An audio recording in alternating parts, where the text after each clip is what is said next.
Anybody here have teenage children? Yeah. Are they pricks? Yeah. Mine too are. I've got two boys, 15 and 12. The biggest pair of fucking pricks you've ever met. Genuinely the most sarcastic, smart-ass bellends you will ever fucking meet. The problem is, I can't complain about it because I made them that way. I designed them, I trained them to be that way. Because I also am a sarcastic, smart-ass prick. And when it's just us three taking the piss out of other people, it's fucking brilliant. The problem is, though, recently, they've joined forces and turned on me. There's hardly a day goes by now where they don't completely mug me off.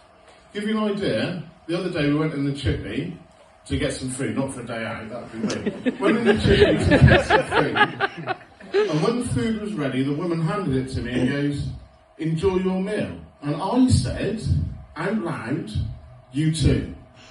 In my head, I immediately went, "Fuck! What did you do that for, you dick?" Got outside, my youngest said, "Dad, did you just tell the woman in the chippy to enjoy her meal that she's definitely not going to fucking eat?" And I said, "Yeah, I did." He goes, "That's a bit fucking weird, that. I wouldn't have done that, Dad." My eldest took a slightly different approach. He sort of looked at me sideways and went, "Knobhead." If I'd have called my dad a knobhead when I was 15, I probably wouldn't be here telling you this story, so it's different. But I wouldn't be without them. I love them, of course I do. And I'm proud and pleased that they are so confident, because when I was a kid, I wasn't confident. I was quite shy, in fact. And the reason for that is because when I was about 7 years of age, I was at school and we were getting ready for a nativity play. And when you're 7 and you're getting ready for a nativity play, the first thing you want to know is, what role am I going to have? If you're a boy, you want to be Joseph. If you're a girl, you want to be Mary. I didn't get either of those. They went to Stephen Jenkins and Caroline Wilkes. Complete fucking bullshit that I'm still not happy about. But that's alright, because maybe I'll get to be a wise man or a shepherd. No, didn't get either of those. Fuck. I don't really want to be a sheep, and I definitely don't want to be the back end of a donkey, but at this point, I'll take what I can get. Didn't get either of those though either, because my teacher, Mrs. Beecham, who, not to put too fine a point on it, was a fucking bitch, cast me as the wind. Yeah, you're fucking right. I'd never heard of it either. I've looked it up. I've read the Bible. It's not fucking in there. There's no mention of it in there.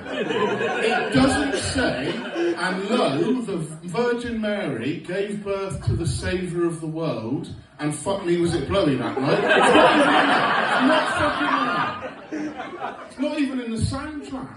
Silent night. Holy night. All was calm, for fuck's sake. All was quiet. No wind, doesn't fucking mention it. She made that up, the bitch. But now you're probably thinking, okay, Zach, so what does being the wind in a nativity play mean? What does it even entail? I'll tell you. It meant wearing one of Mrs. Beecham's black pleated skirts around my neck, spinning around, going woo. I am the wind. And now you're probably thinking, yeah, this is easy, anybody could do that, apparently fucking not. I wasn't very good at it. Apparently, I needed extra help. I needed extra rehearsal, so I was sent out into the corridor while everybody else in my class was learning how to read and write and count and all the rest of it, to do extra rehearsals. So imagine that, there's little 7-year-old Zach spinning around in the corridor going, woo, I am the wind, until another teacher came out of her class to ask me what the fuck I thought I was doing.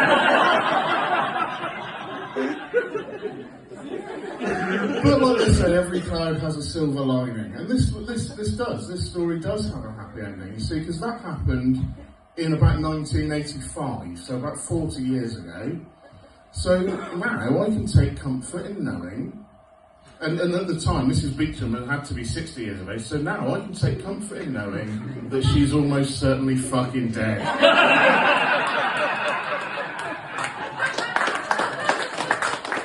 Okay, so I'm going to leave you with this. Hopefully I've just made you laugh. Also, I want to give you some really good life advice as well.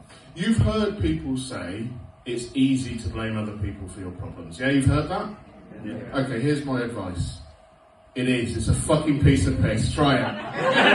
Thank you very much. I'm Zach Mason.